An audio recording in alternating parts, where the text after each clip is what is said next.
그러면은 사과의 핵심 요인은 뭡니까? 사과는 주체가 누굽니까? 대한항공입니다. 대한항공, 조현아 부사장이 아니고. 예, 대한항공이 했고요. 이 조현아 부사장이 과한 측면이 있다는 그 용어를 제가 정확히 썼었고요. 그랬는데 하기, 그러니까 즉 승무원을 내리라고 했던 사무장을 내려고 했던 하기 조처는 이 당연한 일이었고 적법했다는 얘기가 나와서 그게 다시 또 하나 논란이 되고 내용은 마지막에 보니까 그러네요.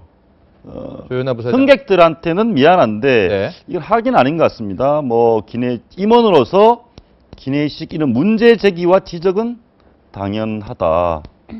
예, 하고 하기 조처도 당연했다. 그렇게 이제 나옵니다. 같이. 예, 그러면 이동 활주로로 가는 비행기에서 고함 지르면서 문제 제기하는 게 당연하다는 건가요? 이게 왜 했습니까? 참 모르겠네요. 이렇게 당연하면 사과는 왜 합니까? 변호사님 어떻게 보셨습니까?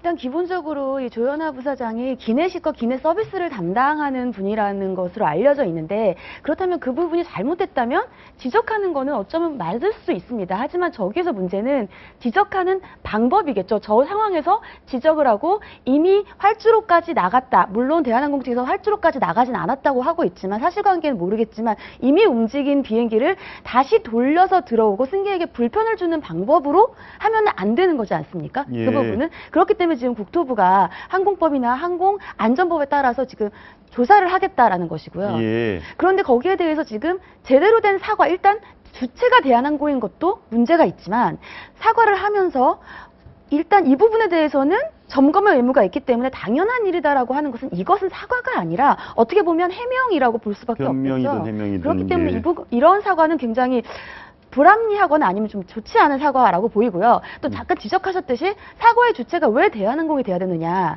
조현아 부사장이 사실은 사과를 해야겠죠. 저 대한항공의 저 직원이 조현아 부사장의 대변인이 아니라면, 대리인이 아니라면 대한항공을 대표해서 사과는 저는 물론 승객에게 하는 건 맞지만 조현아 부사장도 반드시 사과는 하셔야겠죠. 왜냐하면 지금 승객들도 굉장히 불편함을 느끼고는 있지만 지금 대한항공 자체가 국제적으로도 차라리 고려항공이 낫겠다. 이러한 그렇죠. 좀 우스운 상황을 당하고 있고 대한항공의 회사 자체 이미지가 굉장히 지금 실추됐기 때문에 회사가 피해자이고 또 대한항공은 주식회사잖아요. 그렇죠. 그러면 대한항공의 주주 또 채권자들이 지금 굉장한 피해를 보고 있다고 보는 것이 사실은 맞습니다. 예. 그렇다면 조현아 부사장이 직접 그 피해를 본 사람들에게 사과를 해야지 대한항공의 직원이 승객에게 미안하고 사과를 하지만 당연한 일이다라고 해서 끝날 일은 아닌 것 같습니다. 그러니까 대한항공은 피해자인데 피해자가 문제를 일으킨 사람을 대신해서 피해자가 사과를 하는 것이 맞지 않다.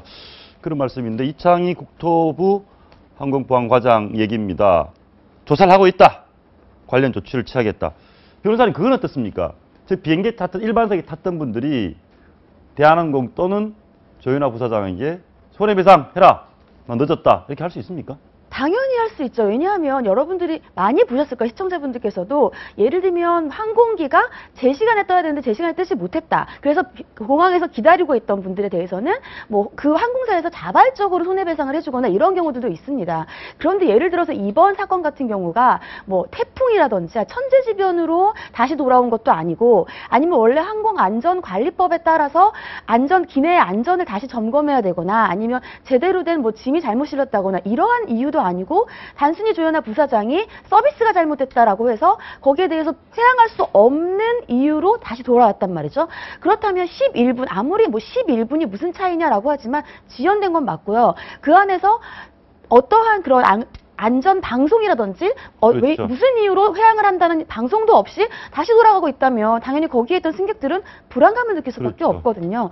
그렇다면 당연히 손해배상을 할 수 있고요. 손해배상을 할 수도 있을 뿐 아니라 지금 알려진 바대로 국토부에서는 이것이 거길 다시 돌아오는 데 있어서 항공에는 안전에 대해서도 충분히 위험할 수 있기 때문에 그런 것들에 대해서도 처벌이 가능하다고 보입니다. 알겠습니다. 우리 정 기자 이번에 이 사과나 이 조치에 대해서 일반 국민들, 인터넷 네티즌들 반응은 어떻습니까? 뭐 아주 싸늘합니다. 뭐 지금 과연 저런 지금 어떤 시민은 제가 어제 인터뷰에 이런 표현을 하더라고요. 아니 땅콩을 안 까줬다 그래서 2, 300명의 비행기를 늦추는 게 말이 되냐.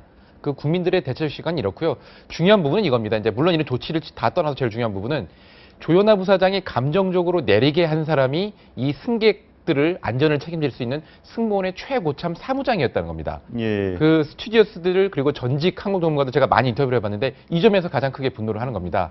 지금 그 사무장의 역할은 만약 그 비행기 안에서 환자가 발생했거나 혹시나 비행기가 비상 착륙을 했을 때 승객들의 안전을 책임지는 역할을 하는 사람이 바로 그 고참 사무장이거든요. 이 고참 사무장을 내리게 했다는 것 자체는 뭐냐면 본인의 어떤 기분, 뭐 직원들의 군기를 잡기 위해서 200~300명의 승객들의 안전을 위험하게 만들었다. 이 점이 가장 비판받아야 될 점이라고 생각을 합니다. 알겠습니다.